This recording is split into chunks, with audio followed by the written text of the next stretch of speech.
Hello, friends. Dr. Brian here from the future, at least regarding the episode you're about to listen to. Dr. Tim and I got into a long enough conversation that we've actually decided to split this upcoming episode into two parts. So we'll be going up through about the halfway point of our discussion, and then it'll pause here, and we'll resume at that same point next week. It's a great conversation, and we hope you enjoy it.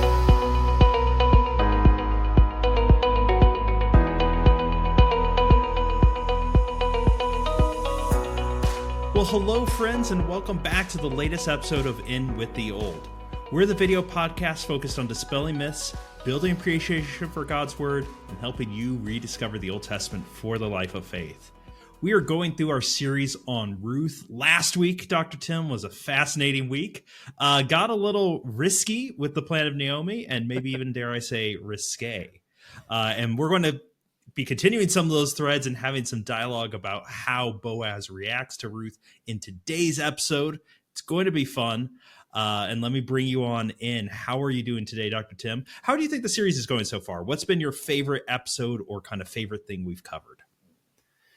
You know, I don't think I have one thing in particular, but what I've appreciated is the way it's stretched me. You know, Ruth is something that I've read many times, I've taught many times, but just in preparing for this, there's been a freshness to it. Some things that have stretched my own thinking, caused me to go back and see some subtleties, some nuances, and of course, just seeing God's faithfulness throughout. So I've really, truly enjoyed it. And my favorite thing is I think listeners have enjoyed it as well. We've seen some good responses, some good feedback. People are listening, and so we're thankful. And I'm excited to continue on the threshing floor. All right. Yeah, me too. It's been a fun series, even just going through it, Tim, with you, because I think for all of us, this is a book we've read many times, we've studied it, but having that kind of other informed opinion, being able to dialogue and kick around ideas, it's been illuminating for me. And so listeners, I hope it's been just as exciting for you. In today's episode, we're finishing out chapter 3. We're getting into the home stretch. And as Tim said, we are on the threshing floor still. We're going to see Boaz's reaction starting in verse 8 and then going through the end of the chapter. So let me start by reading. We've got a lot to get through, so let's dive on in. So starting in verse 8, reading from the Christian Standard Version. At midnight, Boaz was startled, turned over, and there lying at his feet was a woman. So he asked, "Who are you?" "I'm Ruth, your servant," she replied. "Take me under your wing, for you are a kinsman redeemer." Then he said, "May the Lord bless you, my daughter. You have shown more kindness now than before, because you have not pursued younger men, whether rich or poor. Now don't be afraid, my daughter. I will do for you whatever you say, since all the people in my town know that you are a woman of noble character. Yes, it is true that I'm a family redeemer, but there is a redeemer closer than I am. Stay here tonight. And in the morning, if he wants to redeem you, that's good. Let him redeem you. But if he doesn't want to redeem you, as the Lord lives, I will. Now lay down until the morning." So she lay down at his feet until morning, but got up while it was still dark. Then Boaz says, "Don't let it be known that a woman came to the threshing floor." And he told Ruth, "Bring your shawl that you're wearing and hold it out." When she held it out, he shoveled 6 measures of barley into the shawl, and she went into town. She went to her mother-in-law Naomi, who asked, "What happened, my daughter?" Then Ruth told her everything the man had done for her. She said, "He gave me 6 measures of barley because he said, 'Don't go back to your mother-in-law empty-handed.'" Naomi said, "My daughter, wait until you find out how things go, for he won't rest until he resolves this today." All right, so last time, just as a recap, listeners, Naomi hatched this plan with Ruth to go into the threshing floor. And we discussed at length, if you haven't watched that episode, go back, some of the subtext and the debates around the subtext of what all is going on in that event. That subtext continues on into this story. So, Dr. Tim, let's go ahead and start. Verse 8, Boaz wakes up. What do you see happening in that verse? Yeah, great question. And again, just as a refresher, the question at hand is Ruth making an overt sexual offer to Boaz, or is this something slightly less than that? And as we look at verse 8, Boaz is asleep. Ruth is there. Ruth is obviously making some kind of proposal, as we're going to look at in a second. But it says, at midnight, Boaz was startled. He turned over, and there lying at his feet was a woman. Okay, so why does he wake up? Well, the translation that we read says startled, but Brian, as you wrote and reminded us, the gloss here for startled really doesn't quite capture it, because that's almost Right. like, I woke up and, oh, I was surprised. No, the idea here is more physical. He trembled because it was cold, and he had really almost an involuntary instinctual reaction. It's cold. I'm shivering. I'm trembling because of the cold. And then I look up to find out, well, why am I uncovered? Why am I cold? And there he sees Ruth lying at his feet. Now, Brian, we talked about this last week, but feet here could mean feet, it could mean legs, it could mean something else. So maybe you can walk us through here. What's going on here with the feet? What does that have to do with him being startled? What does it have to do with Ruth lying at his feet? Maybe walk us through here why Boaz responds the way he does. Yeah, so as we talked about last time, the term for feet can mean literally feet, can mean legs, or it is a euphemism in Hebrew for the genital region. And I think it's important, as Tim just noted, the term isn't Boaz is startled awake. He trembles awake because he's cold. That does seem to indicate, and it could just be, some portion of the leg or more has been uncovered, and it's cold at night, and he is awoken. And he wakes up to see someone at his feet. Now, there's a lot going on right here, Tim, that I find is interesting. I pulled out commentaries on this, and the rabbis never fail to provide some interesting color.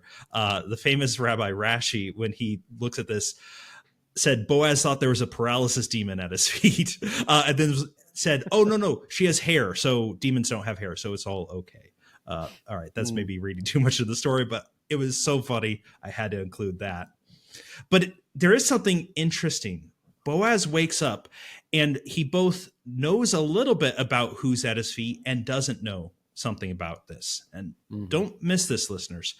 The night is dark. And in fact, that's going to come back in verse 14, that Ruth is going to leave before people recognize who she may have been. So it's a very dark night. Boaz, though, recognizes that there's a person at his feet, whatever we take that to be, and that person is a woman. Because in Hebrew is a gendered language, meaning our pronouns and verbs are conjugated as masculine or feminine. When he says, who are you? He shows he doesn't actually know her identity. He's asking her, but importantly, he's asking her. He is addressing a female object, grammatically speaking, not, of course, metaphysically speaking, but grammatically, this is a feminine request. He knows there's a woman present. I think this does lean in towards there's more going on than maybe our traditional conservative readings might be comfortable with. We'll bring that back up later. But there's a key theological point, I would say here, Tim. We brought up last time that Judah, Tamar, Lot, and his daughters, we've had these stories of kind of sexuality and the plans of God, and we've seen positive and negative engagement with it. Something in both those stories that they hold in common is that Judah and Lot did not know who they were about to sleep with. That's explicit in the story. Here is an interesting change, and I don't think it's accidental. Boaz does not jump straight into an action here, but stops and says, who are you? That's something absent from especially the Moabite story of Lot and his daughters. There's a pause to ask, who are you? What is going on in this story? And let's see what's happening. Now, when it says Boaz turns over, there's a question here. This is a very rare verb we have in Hebrew. It's lafath. It occurs actually only 3 times, Tim, which you and I both know that's an incredibly rare Hebrew verb. Does this mean Boaz was like on his back and has to, or rather on his front and has to turn over? Or does it mean literally he sits bolt upright, bends at the waist? Both are possible.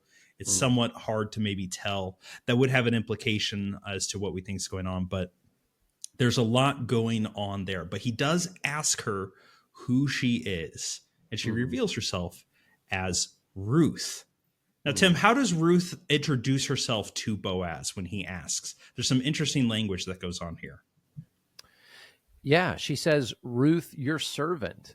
And the word here for servant is a little bit different word than, say, when she's working in the field, whereas she essentially uses the lowest possible denominator of a servant, saying, I am less than your female servants. I'm the bottom rung on the social ladder.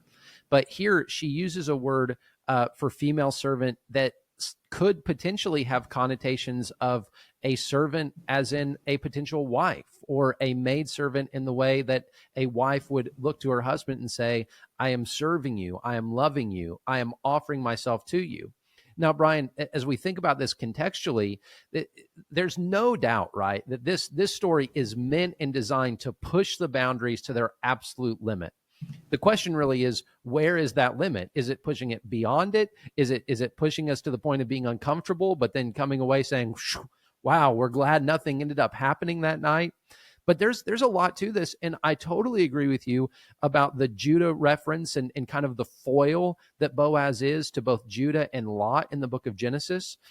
But also, we see here something that we haven't talked about yet, Brian, but it's the fact that Boaz, the night before, he was eating, he was drinking, he was waiting to be merry. Naomi explicitly says, wait until he is in good spirits. And so I think as we look to this, Boaz's response is peculiar in that he is obviously under some kind of influence of merrymaking, let us say, and yet even in that moment, where he would have been, in a sense, most likely to have blurred the lines or to have allowed this to continue, we see his absolute righteous character come through. We see that with Ruth as well, where she says, I'm your servant, and her response is, take me under your wing, for you are a family redeemer. Now, just very briefly, this is an echo back even within the book of Ruth to chapter 2, whenever Boaz blesses Ruth and he says, may the Lord take you under the refuge of his wings.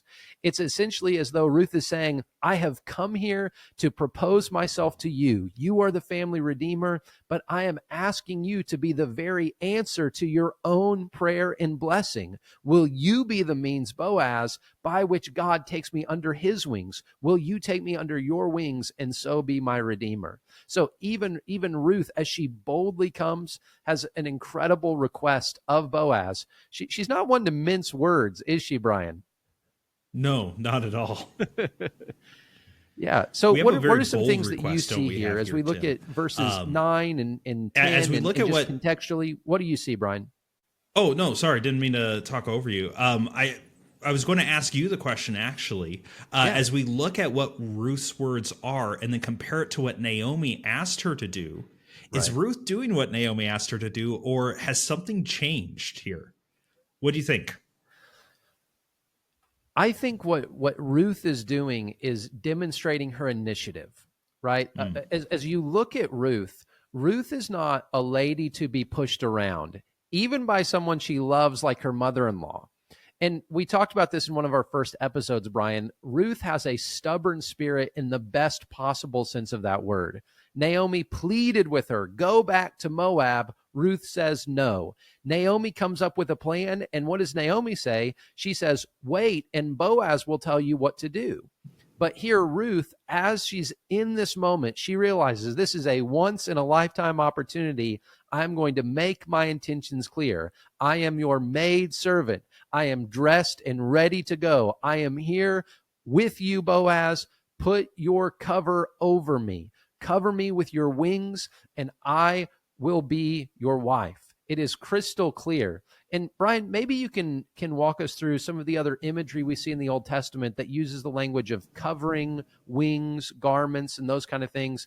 Just so our listeners know, this isn't something that we're inferring. This is about as clear as it could possibly be.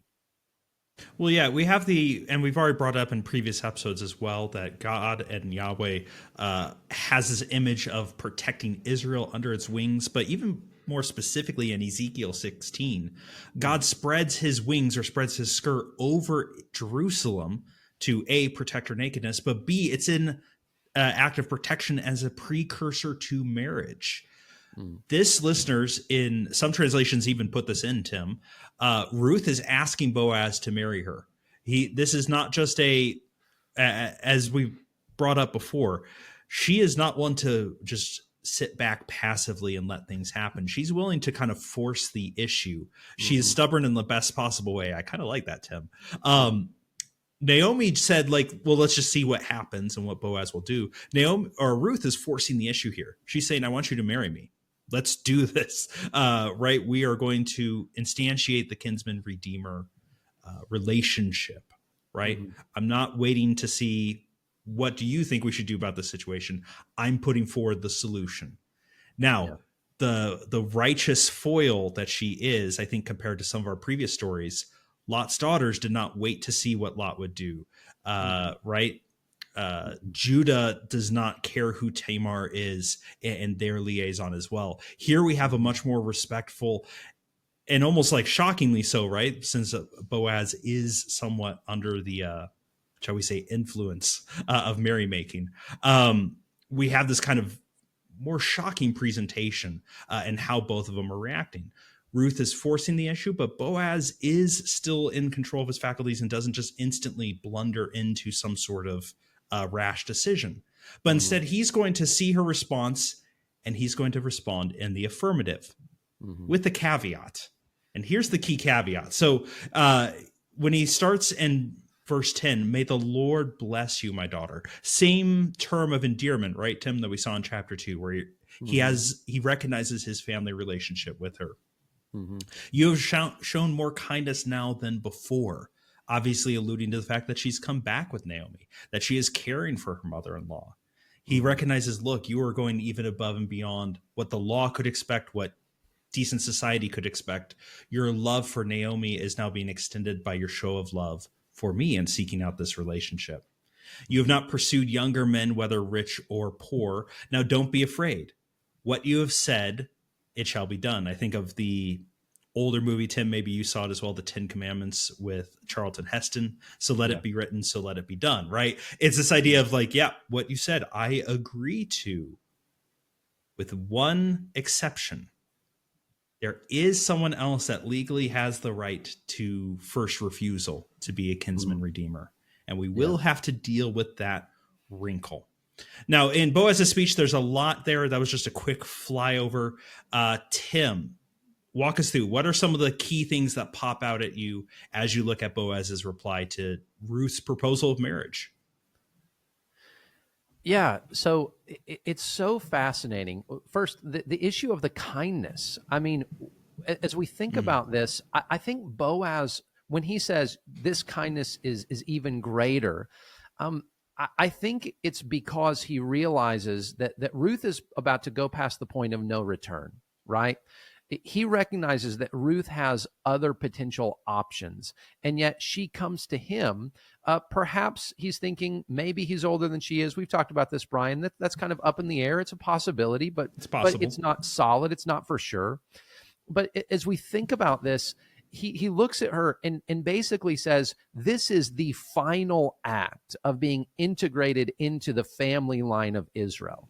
In other words, you have been called Ruth the Moabite the entire time. And in essence, until you marry an Israelite, until you are grafted back into this family tree of Israel, there's always going to be that question. Well, are her loyalties still for back home? Is she still someone who, maybe when Naomi dies, maybe then she's going to head back? But this is the point of no return. Ruth is under absolutely no obligation to marry an Israelite.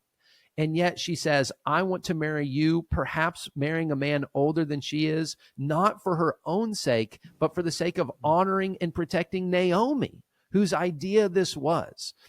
And so I think that is so key in Boaz's mind. He realizes that this is an honorable thing. He recognizes that Ruth is not trying to put him in a difficult position. But as he responds to her, he says, you are a woman of noble character.